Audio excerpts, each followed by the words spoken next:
माँ बापा गे घणी लाडली कदे न सूखी जगाई।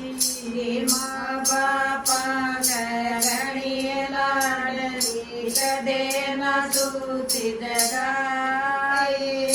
सासू तो मेरी ऐसी कड़ियारी आधी रात जगाई। सासू तो मेरी ऐसी कड़ियारी